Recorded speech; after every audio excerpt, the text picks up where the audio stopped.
The Elimination Chamber has been a staple in the WWE since the early 2000s, and has provided many great matches and, as his list will specify, moments.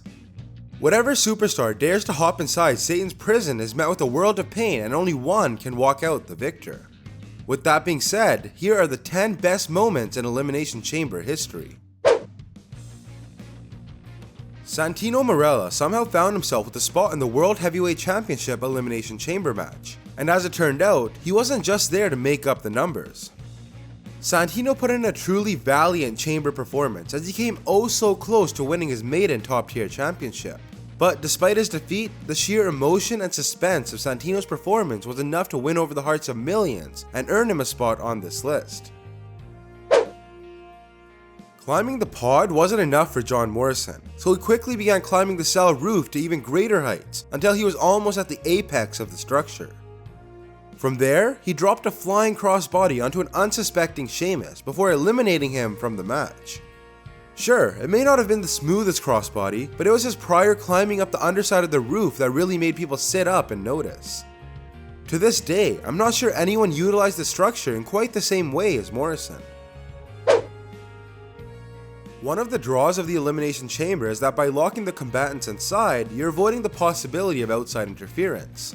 That is, of course, unless the disruptor is already within the chamber. And that's exactly what happened in 2011, when Shawn Michaels emerged from beneath the steel panels in order to hit the Undertaker with sweet chin music and cost the Dead Man his title. This was of course part of a much bigger story, which culminated in Michaels' retirement.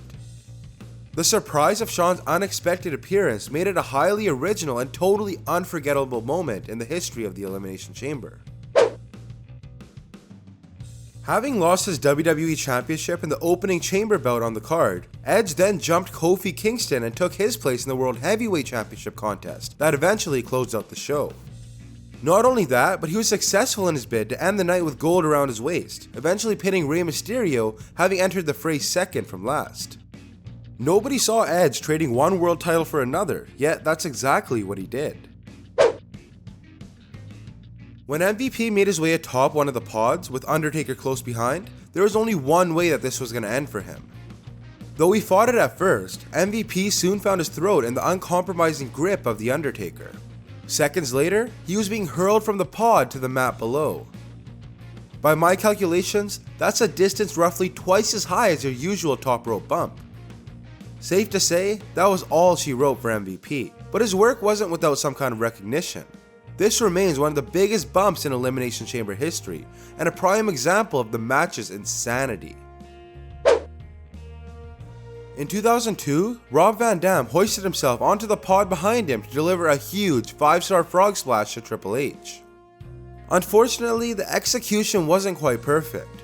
Triple H was lying too close to the corner, thus forcing Van Dam to alter his fall mid-air. Inadvertently, his knee came down on the game's throat, closing part of his airway. The damage was only temporary though, and Tripp still managed to finish the match. Much like Van Dam all those years before him, Jeff Hardy found himself atop one of those pods, this time with the Big Show laying beneath him. Of course, Hardy came crashing back down to earth with a picture-perfect swanton bomb onto the unfortunate giant below. What made Hardy's spot all the more impressive was the excellence in execution, not to mention the heightened risk that a swanton bomb entails. Having seemingly had his career ended by back injury in '98, Survivor Series 2002 marked the culmination of the Heartbreak Kid's return to the top of the mountain, as he defeated Triple H to win his first world title in over 4.5 years.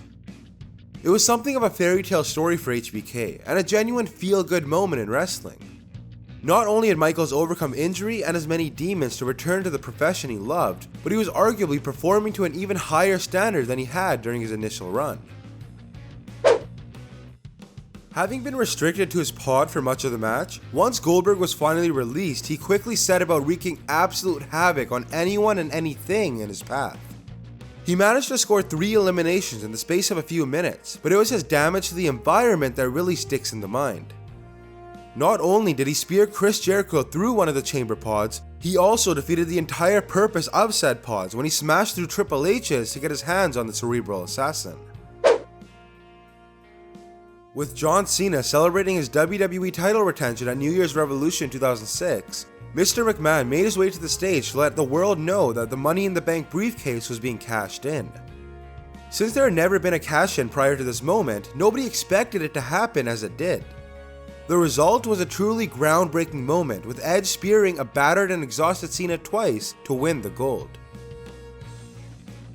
And those were the 10 best moments in Elimination Chamber history. If you enjoyed the video, then hit that like button and subscribe for more WWE content. Also, leave your Elimination Chamber predictions for tomorrow down below. As always, thanks for watching, and I'll catch you in the next one.